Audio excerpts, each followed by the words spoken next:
niece's friend's house. They invite me for dinner and game night a lot on the weekends. Since I've moved to Arizona, and since I don't have my immediate family here, they've kind of become my second set of parents almost, and I have so much fun. And so they're not vegan, and but I have kind of like how I eat kind of has rubbed off on them a little bit. But I figured I'd tell you about kind of like real quick what I do at social gatherings. Believe me, I am a 100% people pleaser. It is so hard for me to be the elephant in the room. I never want to be the elephant in the room. But when it comes to my health, I know too much now. I know at 12 years in vegan and high raw vegan, plant-based, I know too much, and I can't let other people, just because they don't accept the way that I eat, or even if they do and they question me, and if I feel nervous or whatever, I can't let that stop me. So I do it even when I'm scared. So even when I'm nervous, even when I do feel tight inside because of nervousness and not wanting to be the elephant in the room, I will do it scared. I will do it scared because I know too much, and I know what the body really needs. I know what's optimal, I know what's not optimal, and I still choose veganism. I choose as fresh, as raw as possible, and vegan and plant-based for sure. So what I do when I go to social gatherings, and especially like a gathering like this, I definitely bring my own food, and I try to contribute what I can for everybody. So, but this one in particular is just kind of like a casual dinner and game night. I do it so often that we've kind of stopped, contributing to like the stash of food. Like I used to bring like a whole platter of vegetables and a dip, and then some treats, vegan treats and stuff like that.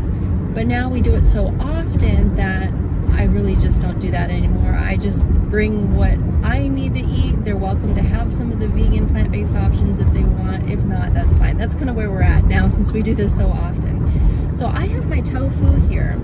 I have tofu. So like I've told you guys before, I definitely am high raw vegan, definitely vegan plant-based, and I'll tell you what I ate today so far.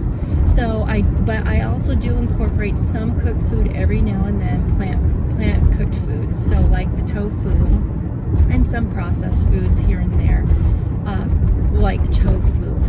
And so I'm bringing tofu, and because they're gonna make it's called orange chicken, so it's like a Chinese with rice and broccoli. So what I'm doing is I'm bringing my own tofu. So they have a sauce that actually is vegan. It's not the most optimal, but I'll just have a little bit on the side, but mainly just kind of like plain tofu, and plain tofu with plain rice and broccoli, because with some pepper on top, because that's kind of like my only option. And I didn't feel like making a dressing or anything. I just like, you know what, okay, I'm just gonna eat as much as I can before I go over, and if I'm hungry afterwards, I'll have a snack when I get home, and I'm fine with that. So I was just like, okay, yeah, that's fine. That's what we'll do this time.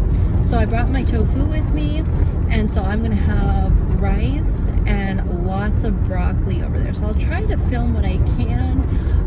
When I'm out and about and everything, it's hard to be filming everything. Otherwise, I'd love to film everywhere I go and everything I do for you guys, so you guys can see and have a peek-see into the life that I live here in Arizona now since moving from Alaska. But that's kind of hard to do.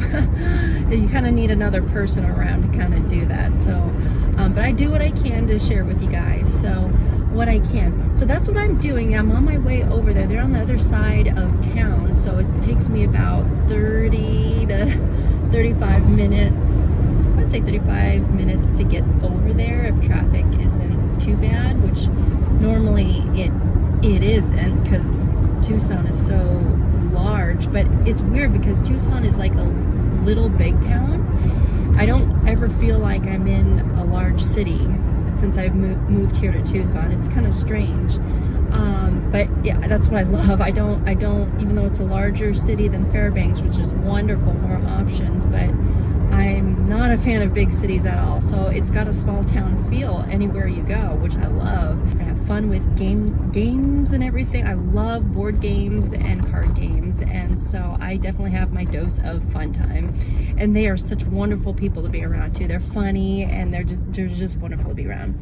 And so what I ate today was, I had 2 cups, it was about 2 cups of cotton candy grapes, and then I had a big smoothie that was very satisfying. It was like 2.5 cups of the smoothie. So it was bananas. It was like 1.5 bananas, frozen bananas, and it was about 1 cup of this frozen berry mixture I've made. It had coconut milk in it. I was experimenting with my new ice cream machine that I purchased off of Amazon, and making plant-based ice creams and stuff out of there, seeing how that would go. Excuse me. And so this one was like a mixed berry, coconut milk, and maple syrup mixture I had. So it was like 1 cup of that, and it was frozen already. So I put that in there because I had to use that up. And then I had put more maple syrup in there, and then I put about 1.5 cups of homemade almond milk and about 1 cup of coconut water. So it wasn't like a super thick smoothie. I wanted to be able to drink. I just wanted to drink. I wanted it more like a drink consistency. And that filled me up and satisfied me, and I feel so good after that. See, I don't feel hungry at all right now, but I'm going over there. We're gonna have dinner probably within the next hour or 2. And so I'll have some of that, what I just told you what I'm gonna have for dinner there.